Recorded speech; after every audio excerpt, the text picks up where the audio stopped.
What's up, guys? Welcome to the Trade School Consulting YouTube channel.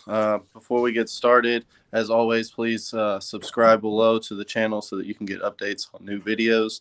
And today I'm really excited because we have Gary Geiman with DMN8 Partners with us. And Gary does some work personally for me, SEO, Google Ads for the Peach State pressure washing company that I own. And I wanted to bring him on because he's really insightful to a lot of that stuff. And so the first thing, Gary, welcome. Thank you for joining us today. What's up, man? Hanging out. So before we get started, Gary, you want to just tell us a little bit about your background, and because I know you actually have a background in pressure washing as well. So a little bit about yourself, a little bit about your background. Absolutely. So so we started a pressure washing company in 2012, and we weren't like Dave and came out of the gates like as a champion. We did all the wrong shit, all the wrong stuff. And we struggled for the first year and a half, 2 years. And primarily because me and my brother were both working jobs that weren't pressure washing. Pressure washing wasn't our primary focus. And in 2014, on tax day, actually, I got fired from my job. Because me and the owner didn't get along too well, and shocker, I know, it's shocking. And so I was like, you know what, I'm going hard. I'm going to go hard on this. And a couple of things started happening. Like I got focused really heavily on the marketing, which my background has always been sales and marketing, but we just had never done home service. I'd been in the mortgage business. I'd done. I was working for a company where we were we consulted banks and credit unions on processes and doing process improvements. And I was national sales, so I was selling. But marketing to me had always been more of the traditional type marketing that had started going away. Telemarketing, which is one of my favorite things to do for lead generation back in the day. Well, with the not prevalent appearance of phone numbers everywhere, like it was hard to do that. So I had to get focused on digital marketing and primarily focused on SEO, Google Ads, Google Maps ranking, those types of things to grow our business. And really, those are the things that helped us really catapult and grow. And in 2018, we ended up selling our company to a national buyer, and that allowed me to take the company that I had started in 2017, which was Geiman Media Group at the time, and we started that company to help other pressure washing companies with Google. And by selling the pressure washing company, I was able to focus full time on Geiman Media Group. Ended up changing the name to here we go, DMN8 Partners. And here we are today. We primarily focus on pressure washing companies. That's probably 75% of our business, but we also do work for other home service businesses, carpet cleaners, landscaping companies, junk removal companies, Dave, just keep thinking that. And roofing companies make up the other kind of 25%. And I basically do the same marketing process that we did for our business, and we focus on SEO, Google Maps, Google Ads, and property manager email marketing to help them grow their business. We want to be a partner. We don't want to be like, we don't want to be somebody that causes issues. What we want to do is come alongside of a company and do the things necessary to help them get to where they want to be. And I think, with my background in owning and running a pressure washing business, it helps us to be able to do those things a lot easier. And when I talk to guys that are, they're at that $50,000, $100,000, $150,000 revenue level, and they're trying to take themselves to the next step, it's not always us that's going to get them there. Like I tell them, you need to go back and do this, this, this, and this. And then once you've got that built, then call me. And so I bring that to the table to where, at any one time, I probably got 20 companies out there that they want us to work with them, but they need to go and work on the foundation of their business so they can, afford a company like us to get them where they want to go. So I think that's probably the biggest thing I bring to the table when I speak to people is it's not always we're not always the answer. The answer can be a lot of different things, and we try to understand where a company's at before we start recommending what we should do for them. Don't get me wrong, I want people's money, but it needs to make sense.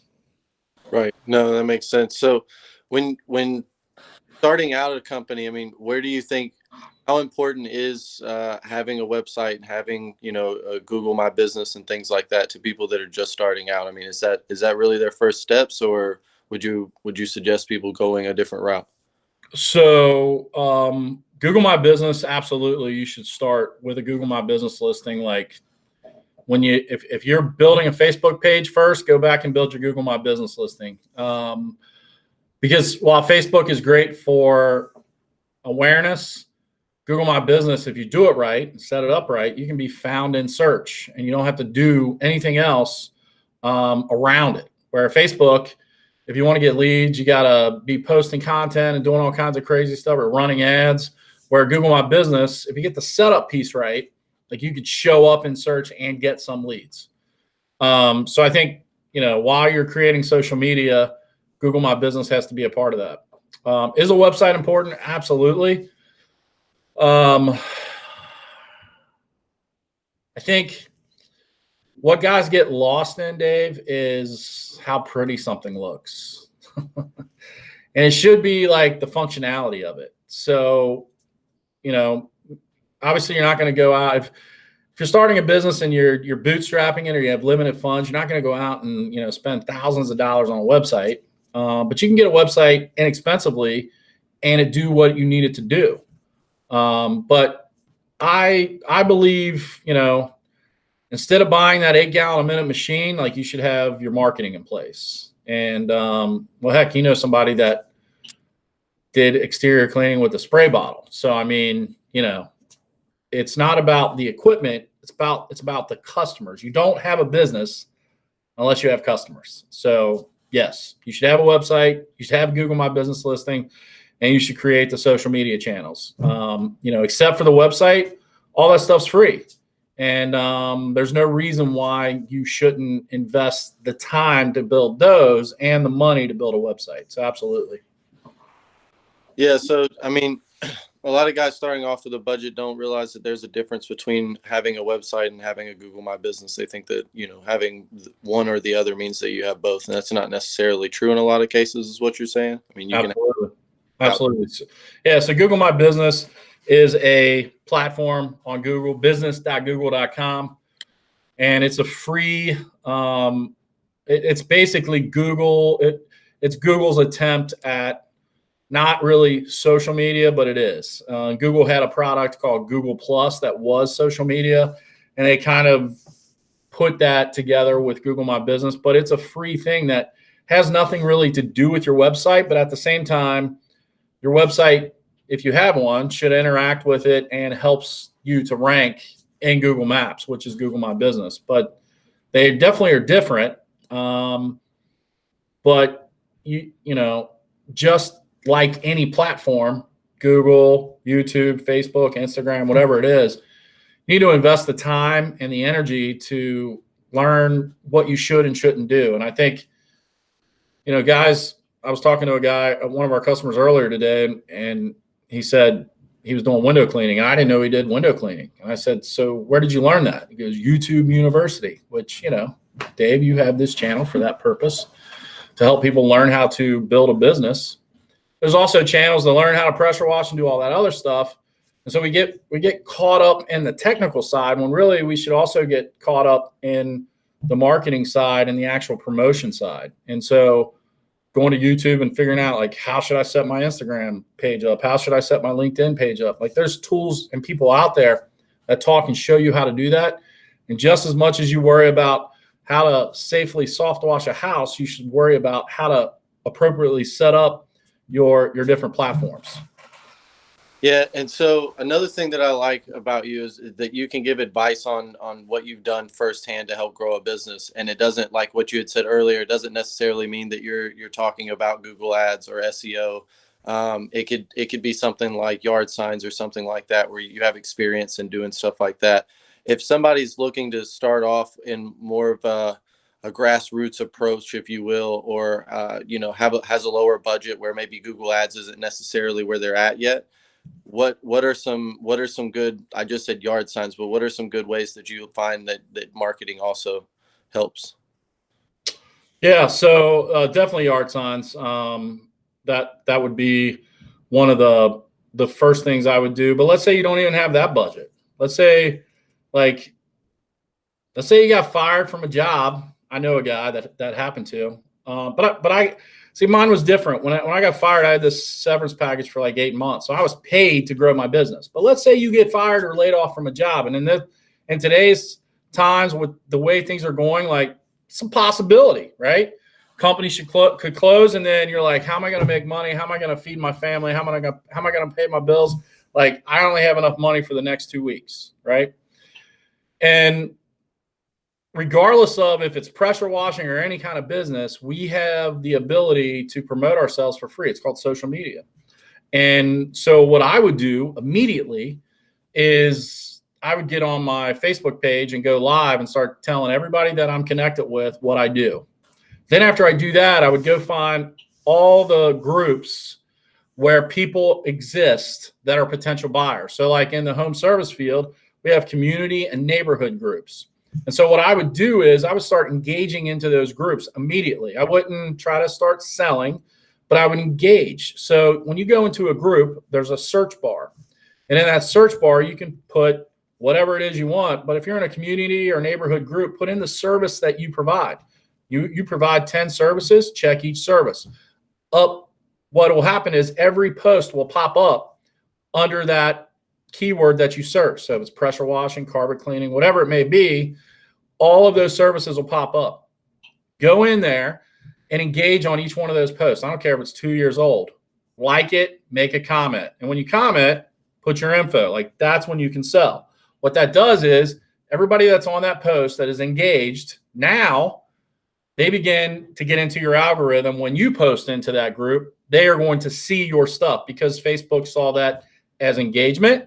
And because you engage with them, the next time you post in that group, they're going to see your stuff. Now, if they don't keep engaging with you, they're not going to continue to see your stuff.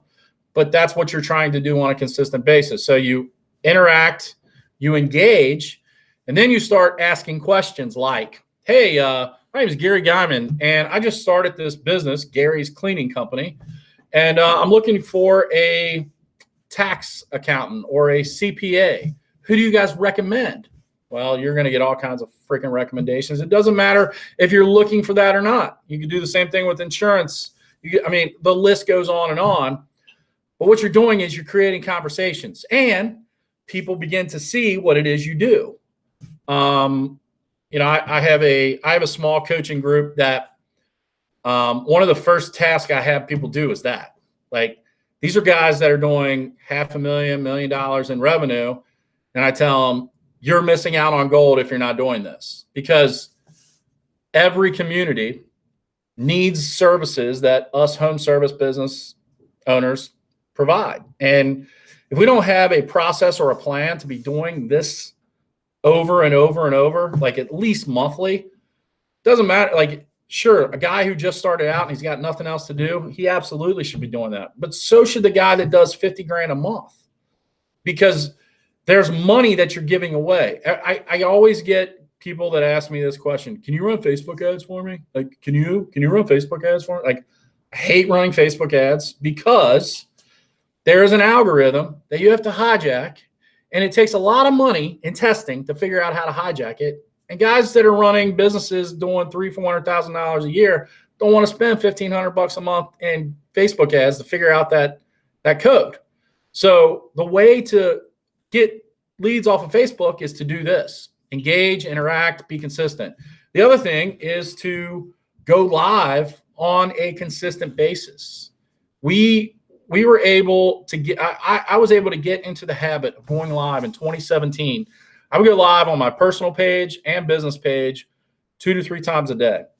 And sometimes I would be checking in on crews. So I would just be like, hey, we're doing this roof cleaning or whatever it is. If we had a really big job that day, I would go do some video and do a live video. When we were doing Christmas lights, like, I would go to installs and make sure that we did live video, and a crazy thing started to happen. Like the people that followed me on my personal Facebook page would tag other people who would then get quotes from us. And I never was selling. I never said, hey, I'm selling Christmas light services. I'm selling gutter cleaning. No, I just, hey, here's what we're doing today. Take a look at this, blah, blah, blah. I would leave my website in the description or the phone number. But I never said, hey, I want your business. It was just like, hey, here's what we're doing. Here's how we do it. Look at that crazy guy climbing that 40-foot ladder. Glad I'm not up there. Just stupid stuff like that. And it was able to create engagement. People shared our stuff.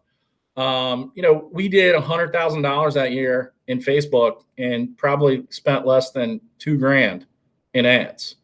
I did not have a 50-to-1 ROI on Facebook ads. It was because I was engaging. And that's the same thing we do with our business today. Dave, you and I and Dave Carroll, we've done some lives, and I'll go live. I'll post, hey, working on Google My Business listings or this or that, blah, blah, blah. If you want me to check, see your, do a citation audit for you or something like that, blah, blah, blah. I get 20 freaking leads. It's because the engagement. I'm not saying, hey, I want you to buy my service. Sure. That's understood, but social media means you're supposed to be social. And so getting out of that shell, I don't like doing live video. Nobody does. Like I started doing live video in 2016. I was scared shitless. Like I was worried I wasn't going to know what to say. I was worried that people would laugh. And then I remembered, if they laugh, I'm not going to know because they're going to be laughing while they're watching and I'm not going to see it. So who cares?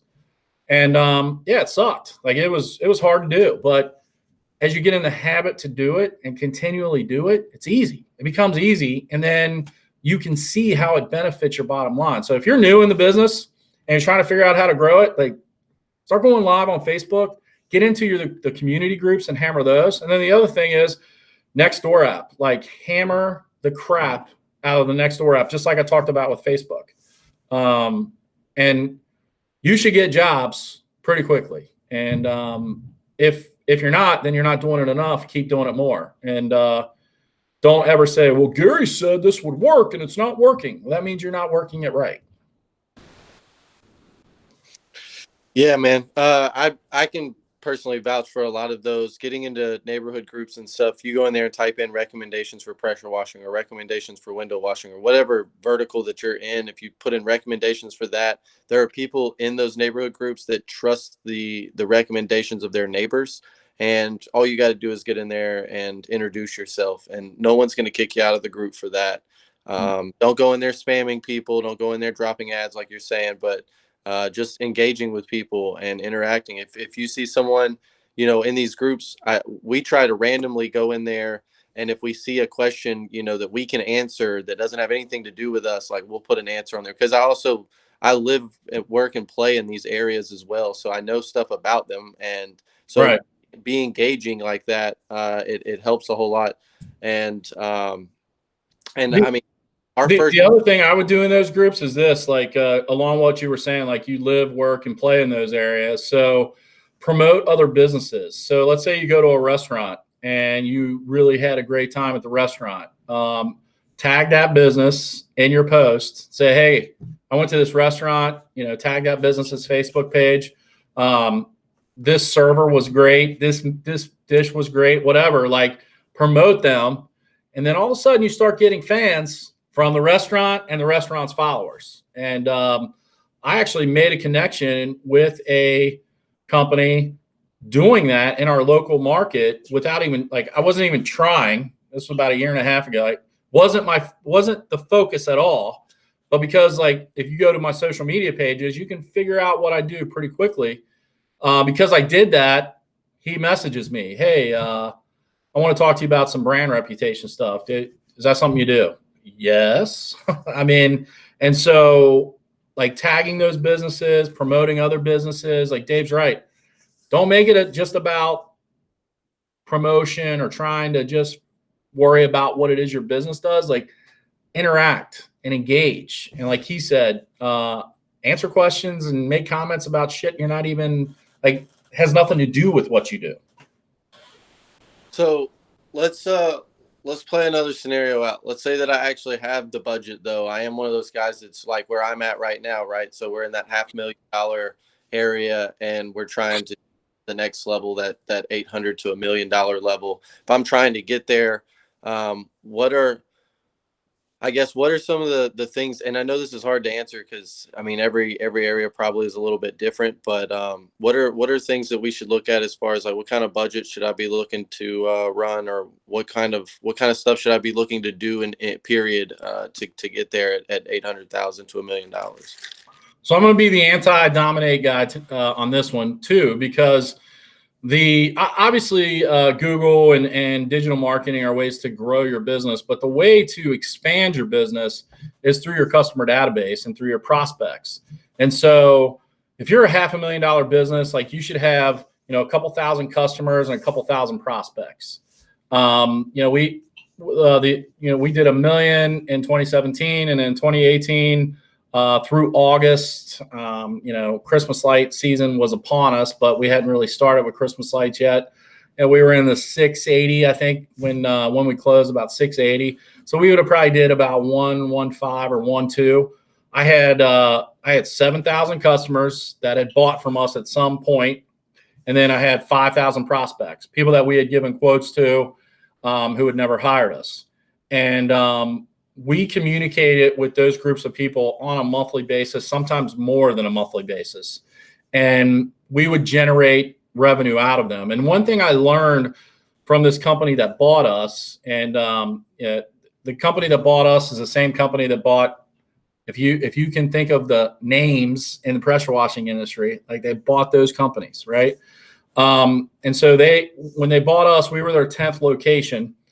And they kept me on to do Google Ads management for 6 months. I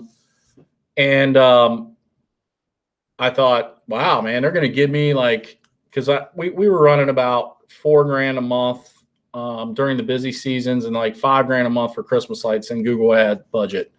And I thought, wow, I'm going to get like $5, $6, $7,000 for our location, because he really wanted to double revenue in 2019. That was his focus.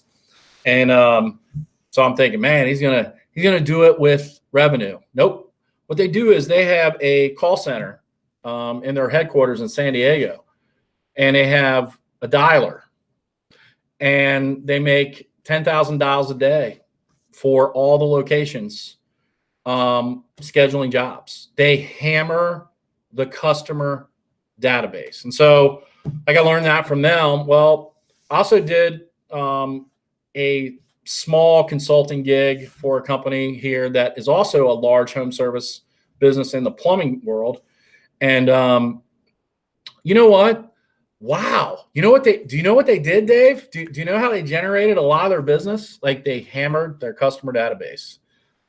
So like, you have to be, when you're growing and you're trying to get to that, maybe high 6-figure, high or low 7-figure level, your customer database and your prospect database has to be viewed as an asset just as much as, your website, your Google Ads, all of your marketing funnels and all of your marketing sources. Like, your customer database has to be looked at as the premium and the premier place where you're going to get the majority of your business. And honestly, I wish I would have known that in 2017, because I felt like I was going to the well too much. And then I watched these two companies. The guy that bought us, they're like $12 million in annual revenue. The company I consulted with, they do about $8 million in revenue. And here they are going to that well consistently, because their thought process is they bought from us once, so they trust us. As long as we did a good job, which obviously that's the piece of it, but as long as we did a good job and we have other services to offer, we want to be pushing and promoting those services. So I think you have to put a lot of time and effort into that database. But at the same time, going to your question, which is next, Google Ads, like, if you look at it, you'll hear people say, you got to get a 10x return. I mean, I don't know if people understand this or not, but that 10X crap, that's like Mad Men days, the 60s. And they believe that if they spent $1, they had to get a $10 return. Like that shit, that ain't happening today. Especially in the home service field. You know, our buddy Dave Carroll always says, if I can go to a vending machine, put in $1, and it gives me $2 back, like I'm going to wear that vending machine out. Now, with Google Ads, you better get it better than a 2-to-1 return. Like it needs to be 6, 5 to 7 returns, something like that. If they're really good, you know, if you're really killing it, 8 to 10 return. But you got to look at it from that perspective. So if you're trying to generate, you know, another $10,000 a month in revenue, then, you know, you probably need to be spending about $1,800 a month in Google Ads, $1,500 to $1,800 in Google Ads. Sometimes that can be better. Sometimes it can be worse, but that's kind of where I would peg it. However, there also needs to be a lot of emphasis on your Google Maps listing, because if somebody's looking at ads, right below ads is Google Maps. So if you can get into that top 3 of Google Maps, not everybody's going to terminate their search in ads. It's about 35%. But for home service, which is local and a local intent, 50% of searchers end in Google Maps. So that's where I think a lot of people miss it is, I'm going to spend money on Google Ads. I'm going to really focus on Google Ads, and then their Maps listing sucks, or they just don't take advantage of it. You have to realize that you could get just as many leads from Google Maps as you get paying $1,500 a month for Google Ads, if the stuff that's being done is being done consistently, and it's being done right, and you're doing it over time, and you're getting reviews. You're doing all that. Depending upon your market, you could see a return to where every lead you get in Google Ads, you're also getting in Google Maps. And that needs to be what your focus is when it comes to Google, is more than just one area. You know, there's ads, there's maps, and there's the organic listings. And you have to really have a concerted focus on those top 2. And then, you know, Dave, you just stumbled upon the local services ads, Google Guaranteed, which is another piece. And I think based upon what your revenue is, and like you said, what your market is, because more competition is going to push up ads. You kind of have to look at it. If I want to grow by $10,000 a month, then my ad spend needs to be somewhere between $1,500 and $1,800 a month. That's usually what it breaks out to be. So for you, reviews, you got any tips for people out there that are trying to get reviews, a better way of going about it than just hoping that people leave them after a good service visit? Yeah. So all of our customers, we give them a review app. And you know that, Dave, because you use yours all the time, don't you, buddy? The 2 worst people to have as customers are named Dave. Sessions and Carol. We're sitting in my office. When was that? October? Yeah. Sitting in my office in October. And these, I won't say the bad curse word, but they are sitting there, and Dave Carroll goes, yeah, I got my buddy's putting blogs on my website. He's giving the credit to someone else. I'm like, what are you talking about? We're doing that. He's like, oh, I'm boosting them and like seeing some good results with them. And Dave Sessions goes, you guys put blogs on our website? I'm like, oh my God, I want to kill you people. But yeah, a review app, which I said that because he's probably going to go, wait, I have a review app? Yeah. I've heard it before. I'm laughing because I know I don't use it. So Reviews 360, we basically push that as a review app. I give it to everyone that's a customer. It's part of our service. I don't charge extra, but it's basically an app. When you go to your customer's house, put in their name, phone, email, submit, and it begins working. So if you use Nice Job or any of those review apps like that, that's what it's going to do. Now, it's not going to keep people from giving you a bad review because that's called review gating, and that'll get your reviews taken off. But it is going to ask them for a review. It will provide something that says, you know, if you had a bad experience, call the office. We're trying to keep them from giving that review if it is bad. But here's what happens: if you're asking people for reviews on a consistent basis, you're going to get more good than bad. I know everybody wants the perfect 5-star rating. And, you know, we had 135 reviews on one listing and about 140 on the other. And I think I had like 5 1-stars. The first one, you know, it bothered me. And then the next 4, I didn't care because they were just, they were made up. Like the reason why, I'm not saying the review was made up. In their head, they made up this scenario that didn't exist. And so I couldn't fix it. So the best way to get reviews is to use a review service. However, let's say you don't have that. The second best way is to text a link to the customer. Why text? Well, most cell phones use Google on their phone as an account. Like I have Google on my phone. If you have Gmail, you have Google attached. And so if I get a link from somebody in my text message and I click on it and it's a Google link, then my Google account's going to take me to their reviews. The problem is with email, if you send an email link to a non-Gmail address and they click on it, then they got to log into Google. And from their phone, that's hard to do.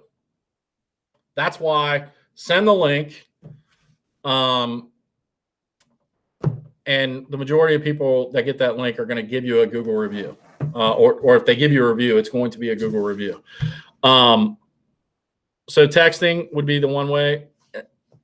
But the best way to get reviews, if you're not doing one of those 2 things, is to keep asking. Like we would always, you know, our techs got, they got a bonus for every 5-star review. They got $25 for every 5-star review. So it was on their mind for every customer. So if a customer was there, like they would, can you go get your phone? Because I'm going to email you that, or I'm going to text you this, and I want you to give us this review. And if they didn't want to give a review, they would always be like, why?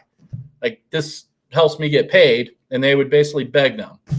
And you have to kind of have that mindset though. Like, what is it going to take for me to give you a 5-star review? I can remember, and Dave, you used to be in the car business, like car salesmen would start, you know, the conversation after you got past the payment, you're actually going to buy. They say, now look, you're going to get a survey. And if the survey isn't perfect, I'm not going to get paid. Now, I don't know if that was true or not, but they made it a big deal about this survey. So I would make it a big deal back. They shouldn't have told me that. Well, you said you were going to do this. But now that's the same way you need to have your relationship with your customer is, look, how I get more business is by getting good reviews. And if I do a good job, would you be willing to give me a review? Yeah. Okay, great. Go do the job, come back. Hey, did I do a good job? Yep. You said you would give me a review. Can you give me that review? I mean, it's a tit for tat, sure. But at the same time, reviews are very important. Reviews are very important to your Google Maps ranking. If you go and you search Google My Business ranking factors, you'll see reviews is, depending upon who writes the study and what year it is, number 4 to number 6. Like it's one of the top ones. And, you know, doesn't mean if you have a lot of reviews, you're going to rank. But what it does mean is if you have a lot of reviews, you're probably going to rank higher than most. And when you say a lot of reviews or a considerable amount of reviews, that's all depending upon, I guess, your area and your competitors and how many reviews they have, right? Like that's just who you're competing against, or? I mean, it kind of is, but at the same time, like you want to shoot for 100. And then once you get to 100, you want to shoot for 20% of your customers giving you a review. If you can get 1 out of 5 customers to give you a review, then the number is going to take care of itself. I think we were like 18% is what we got to in 2018. I didn't start focusing on it hard until 2017 and middle of 2017. And I started focusing on it hard in 2017 because I got a 1-star review. And so then I was like, all right, we just let people review us. I didn't do anything actively. And then when I got that 1-star review, I was like, all right, 2 can play that game. Let me show you how that's played. And, you know, we went from having one listing that had 10 reviews and one listing that had like 20 reviews. And I mean, we got to 100 pretty quick on both. Why'd you have 2? Because we had an office north of the city and an office south of the city. Okay. We ran We covered about a 65, 70 square or 70 mile radius. Because, that's how we made money. I mean, we'd go an hour and a half each way, typically. That's crazy. An hour and a half each way. That was the max. Yeah. And then we ended up buying a company in 2017, fall of 2017. I bought a company in Lexington, which was an hour away from our South office. And then we ran, so we had 3 locations for a while, and then that sucked. So I sold that to someone in 2018. But I wanted their customer list on their website. So I was willing to buy it for that. That's crazy. So at Google Ads, at some point, trying to think if there's anything that we haven't covered. Can you think of any marketing that you haven't covered already? Property manager marketing. So, Mr. Sessions has a pretty good process for developing relationships with property managers, and what he uses, and what he does is really good. I wasn't that brilliant back in the day. 2015, I wanted to get property manager business, and I used to follow this guy on Facebook. You might know him. His name is Dave Carroll. And he would always do live video of driving around in his truck, giving property manager quotes and stuff. And so we met in 2014 in Nashville at a convention. And we talked, and he used to have a commercial quoting software, and I used it. And so it's like March 2015, and I had watched him drive around 2014. So I was like, I'm going to call Dave Carroll. And I just called him up. I was like, hey, man, I know you don't remember me, but I was a semi-fat guy that you talked to in Nashville. And we were friends on Facebook, so he knew who I was. And I'm like, hey, man, I'm trying to figure out how you're getting these property managers. And he's like, email. Like, I do email marketing. I'm like, what? He's like, yeah, email marketing. I can get you a list. He sold data back then. And I was like, sure, give me a list. So he sends me a list. And he really didn't go over exactly what he did. So I opened up my Gmail, and I dropped in 500 email addresses in the BCC, and I sent out a fucking email. So 2 things happened. One was middle of March, before the season starts, I get 9 replies needing quotes, wanting quotes, 9 replies. No, I mean, first email I sent, 9 replies. And I'm like, holy shit. Then the next day, I get a notification from Google that they were shutting that Gmail address down. I'm like, well, crap. What about all the people that might still email me? That's not going to work. So then I'm like, all right, I can play that game, Google. I went and got like 20 Gmail addresses. And I kept doing this BCC. Like, I would burn up email addresses. And finally, I had this property manager email me back, and he was like, there's software you can use for this instead of blind copying all of us. And, oh, yeah, I knew that. Yeah, I knew that. I ended up actually finding a Gmail plugin. It's called Gmass, and the guy's still around. And actually, Jamie Schmidt uses it still. Gmass costs like $10, and it turns your Google, your Gmail address into being able to send like 2,500 emails a day with automatic follow-ups based upon what they do or don't do. And I ended up using that for about a year and a half. And then we went to, then I actually built into Responsibid a commercial property manager prospect funnel.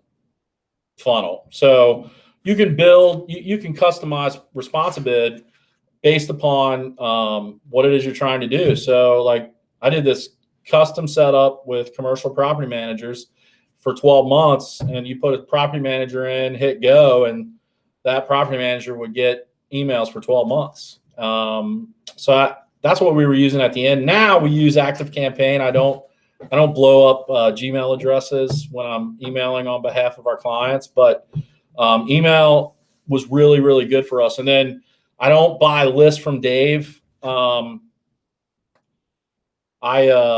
use a company that has developed a bot for us that we go in and we harvest, I'll call it, data from licensing databases. So I have access to every licensed property manager in the country. There's just as many that aren't, but we focus on the licensed one because those are the ones I can grab. And I update that database every 90 days. And email marketing to property managers is about a couple of things. One, it's about consistency, and that is really with any marketing is consistency. Two, it's about the subject line. And people aren't going to open the email if the subject line doesn't make them open it. So we do things to make them open the email. I saw your husband last night out at the bar. No, I'm kidding. But you get the drift. Like, you want to put things in the subject line that makes people open it. And then when they open the email, that's got to be simple and to the point. And honestly, I use one of Dave Carroll's opening lines still, and that is, or we use it a lot. I don't use it every time, but one of my favorite opening lines is his, and that is, hey, you probably have 100 things on your plate. Let us help you with 5 or 6 of those things. Here's the things we can help you with. And then we list out services and give us a call. The thing is, you sent out one email, and like I sent out that one email in 2015 and we got 9 responses. Now, every time I sent out an email, we did not get 9 responses. But you're consistent and you're continuous in that, you'll get responses. And we got to the point to where we had about 25 to 30 property managers that would call us and say, hey, I need a quote on this building. And then when you send us the quote, tell me when you can start the job. Basically what they were saying was, I'm not going to get other bids. I just want you to send me the quote. And then as soon as I get it approved, I need to know when you can start. And we built all those relationships through, they started with email. That's how we got them. And, guys can do it on their own. We hit up 2 licensing databases. There's a residential one and there's a commercial one. And I'm not afraid to say this because I know everybody's going to listen to this and they're not going to go do it. But IREM.org and CAIMBC.org, both of those are licensing databases. You go in, pull up your state, pull the email addresses, start emailing. Now, it's not that easy because you're going to have to do a little bit of work, but everybody can do that. And that's really where we got to in 2016 as I started pulling information from those databases and doing it that way as well. But you can do a lot of work for property managers. And, if you're consistent and you do the work and you do it well, they're going to keep calling you because they don't want to go find someone else. A lot of places where we started working was because either the guy quit showing up, they couldn't get a hold of the guy, or the last time he did work, it sucked.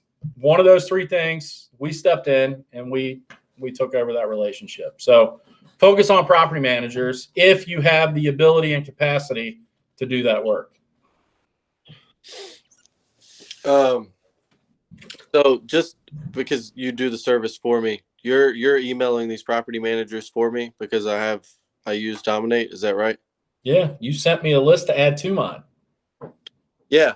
No, I was just being clear. You actually do this for yeah, we do it for our so we have a couple different packages, but for our Dominate customers, which is our highest packages, we do the property manager email campaign. Like, we have a package that just does Google Maps ranking, and then we have a Google Maps and SEO package, and then we have the one where we do Google Maps, SEO, Google Ads, property manager email marketing, website management.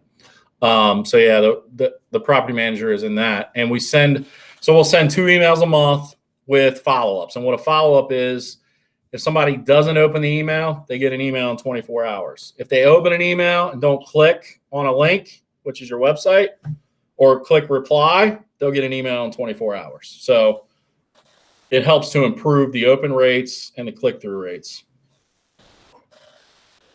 Yeah. So property managers. Trying to think. I can't think of anything else that you could possibly do for marketing right now as a pressure washer. I mean, you're doing. I was talking to somebody this past weekend, and they actually knew who you were, and they were. Uh-oh. No. This is a good thing, actually. Yeah, sometimes I have to be like, I know him. We're not that good of friends, though. But no, this one was one where I could be like, yeah. We're the two best friends that anybody could have. What are you talking about?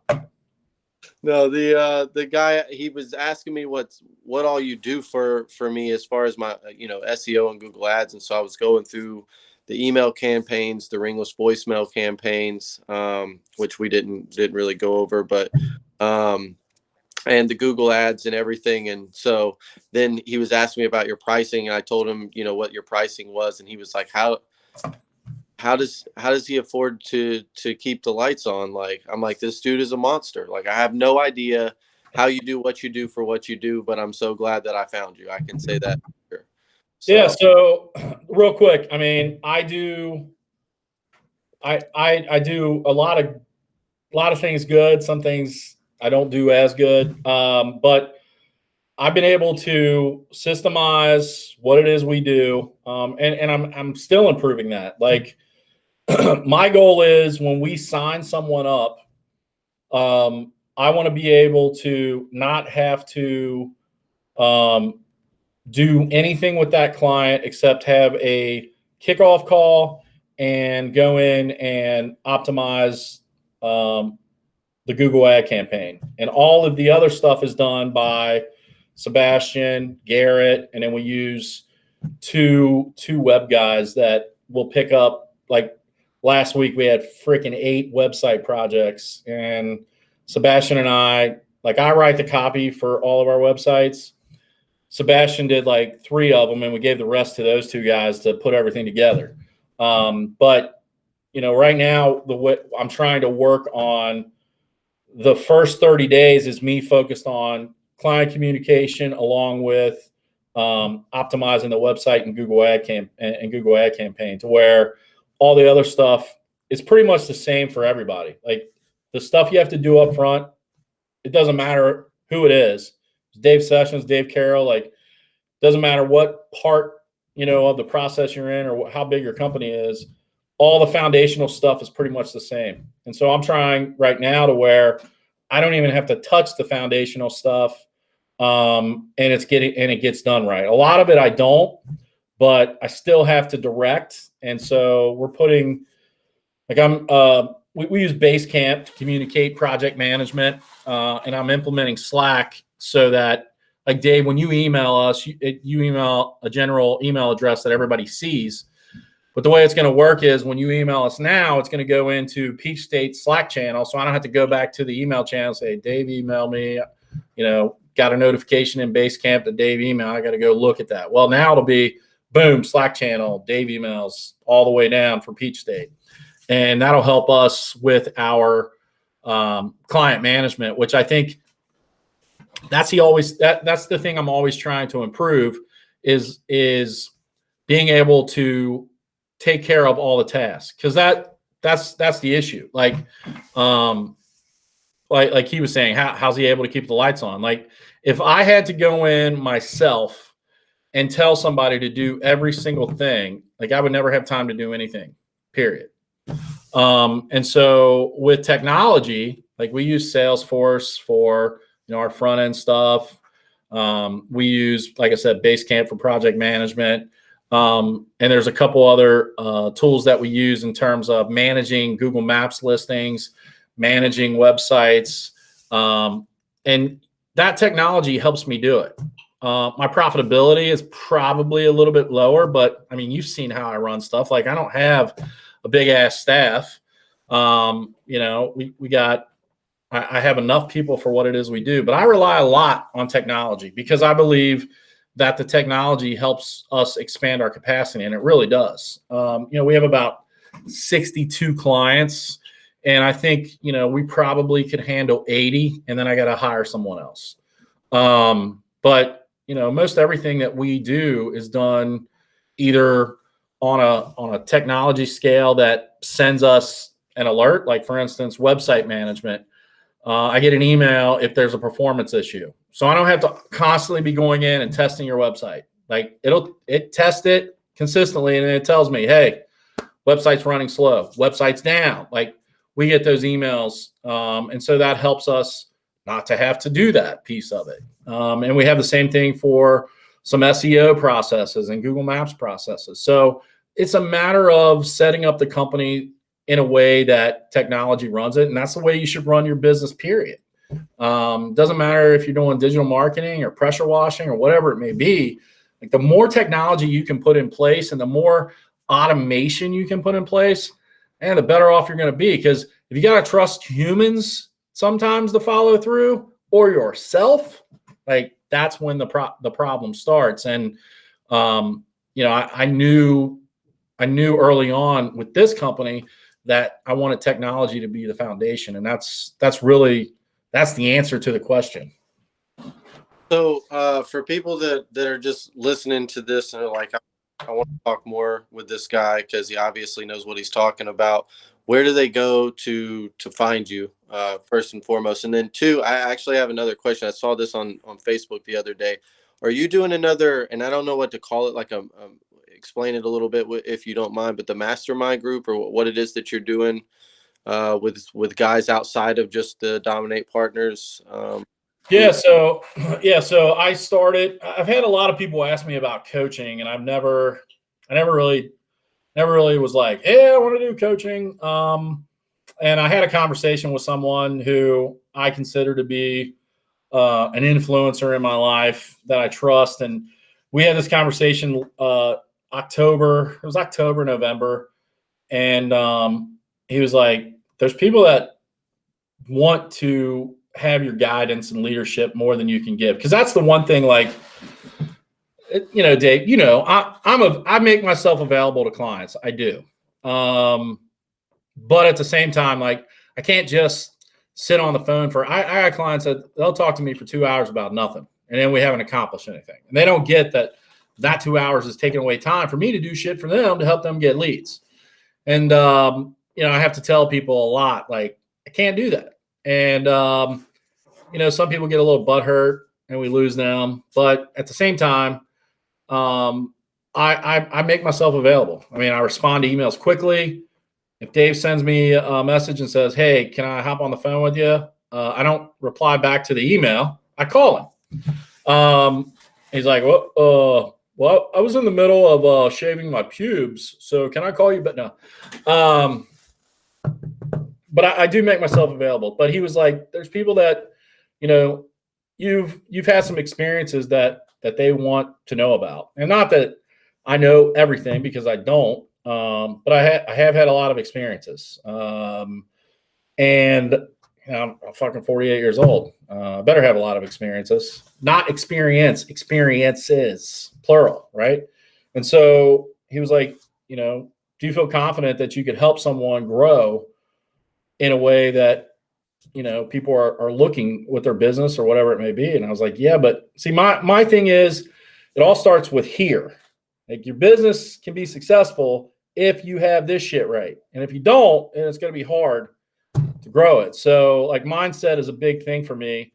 And over the last 5 years, I've done a lot of things to me internally to fix my mindset. And so I was like, you know what? I'll email a couple of clients that have been with me for a while and see what they say. So I emailed 10, and one of those 10 told somebody else, and one of the 10 wanted to add their admin. So we have 12 people that are doing the mastermind piece. And the mastermind, like, they're still marketing clients, but the mastermind is different. And the way I started it with them was it was going to be 12 months. And what I've come to realize is a lot of this stuff that we're doing is, and now my hat's crooked. A lot of this stuff that we're doing is, it needs to be like very concise, and probably 6 months is more the process that it needs to go through. And so I believe there are 6 things that make a CEO successful? And so that's what we focus on in this mastermind, are these 6 foundational things. And if anybody's read the book, John Wooden, Pyramid of Success, if you haven't, go read it. John Wooden is the legendary UCLA coach, which UCLA cheated. UK is the best basketball program ever, but John Wooden was a master leader. He's a master leader. So he was a coach in high school, actually nearby. Dave, 15 minutes from where my office was back in the 20s. He coached at this real little high school, and he went from this little high school to freaking UCLA. Now, UCLA wasn't the behemoth when he went there. He made it the behemoth. And why did UCLA hire him? Because of his leadership abilities. He coached guys like Lou Alcindor, who became Kareem Abdul-Jabbar. He coached guys like Bill Walton. And if you read anything about these guys in college, they were fucking lazy. Like, they were lazy. And they came to John Wooden, and John Wooden had this pyramid of success. And the pyramid of success had levels. It had foundations you have to build. And those foundations create people who become leaders. And so what he was doing was he was casting his vision, getting people to buy into the vision, and then people started walking into that vision, and then they started casting the vision to other people. And so I take that piece of it along with the foundations, the 6 foundations that I believe every successful CEO needs to have, and that's what we work on. They get it's a weekly. I give them weekly challenges. They have to do things outside of their comfort level. But what we're trying to do is build leaders. That's what I'm trying to do. Because if I can build a successful leader, then they can become successful business owners. And I got guys in there that have been banging on $1 million for a while. I got guys that are growing pretty aggressively. I got guys that kind of have been stagnant in the middle. And, for the most part, they all have kind of embraced this idea of developing as leaders. And that's really what I'm trying to accomplish. I'm going to make a decision on this probably after the Myrtle Beach event, but I'm probably going to open it up April 1st for 10 more people. So that they'll be in their own, it'll be a new group. So they won't go in with the old group. They'll go with the new, but my vision eventually with this first 10 is hopefully to get about 4 or 5 people that they can help cast that vision as well, because leadership is an important piece to the puzzle, not just for business, but for communities, for families, for people in general. And if you can be a leader that has a positive voice and like doesn't worry about all the bullshit that's going on in life, because there's a lot of bullshit. I mean, there just is. And the bullshit doesn't matter. Like I got friends of mine that they worry about fucking Washington. Like, I don't care. Like, I'm worried about my checkbook and the bank account that exists in the bank that's in Cincinnati. Like, that's what I worry about. And I worry about my family and I worry about my kids. And that's what we need. Like, everybody's always talking about, oh, we need to make change in this world. We need to well, you know how you make change? You change yourself. And then once you change yourself, you inspire other people to change. And then you can begin to make a difference. And that's what the goal is with this mastermind. Like, I'm not gonna figure out the problems of the world peace, but what I am gonna do is we're gonna help people impact their family, impact our community, and impact the people that work for them, so that they can build the business that they want to build. And I believe until you begin to do those things in your personal life and your business, it's hard to be successful. And hopefully that answers your question. That was a long answer. No, you're good. I think it did answer the question. I was curious about it. I really was. I saw that you had opened it, or you were going to open it back up again. And so that might be something I want to be a part of. So I just wanted to know a little bit more about it. And I forgot you had mentioned that in your answer. You'll be at Myrtle Beach. What day is that? You're doing the paid class? No, that's it. Now, see, now you're trying to put knives in wounds. Only Dave Carroll gets to do paid classes. He's sexier. Jamie Schmidt doesn't like fat white guys that have beards. He likes fat, skinny guys with no hair. Or skinny, I said fat, skinny guys. He likes skinny guys with no hair. That's what he likes. And glasses. You should have had your own hoodies made up. See, that's where you went wrong. Shut up. Yeah, I'll be so 11th and 12th is the I don't know which day I speak, one of those 2 days. And then Dave and I are doing we have sponsored the social. And so we're going to do a live Business Bullies podcast that night at the social. So I'll be there. Mr. Sessions will be there signing autographs, I'm sure. And Dave Carroll will be there. It'll be a good time. I was there last year. There's about 120, 150 people. Patricio Alvarez won a hot water 8-gallon a minute Hydrotech skid, like an $8,000 piece of equipment. You'd have thought he won the lottery. It was one of the most amazing things I've ever seen. And he was, I can't believe this. I can't. He's from Argentina, so he's got that. It was freaking awesome. I heard they're giving away another. I don't think it's heated, but it is an 8-gallon a minute skid, which is still. I mean, that's a nice piece of equipment. I bought many of those. I know how much they cost. So yeah, if you're in the pressure washing world, get there. Like the 11th and 12th is free. Got to pay for the social. It's a dinner, it's a buffet or whatever. But the 11th and 12th are free, and there's a lot. I think there's a lot of good speakers. You have to pay for the social. Yeah, it's a buffet. It's an open bar, or not. It's not an open bar, but it is a buffet. I don't know what else he's got going on that night, but it's. No, I mean, I'm sure it'll be worth it. You worried like I was supposed to buy a ticket. I need to. You need to buy it. Yeah. Yeah. I know a guy who could probably hook you up. So, but yeah, Myrtle Beach, and then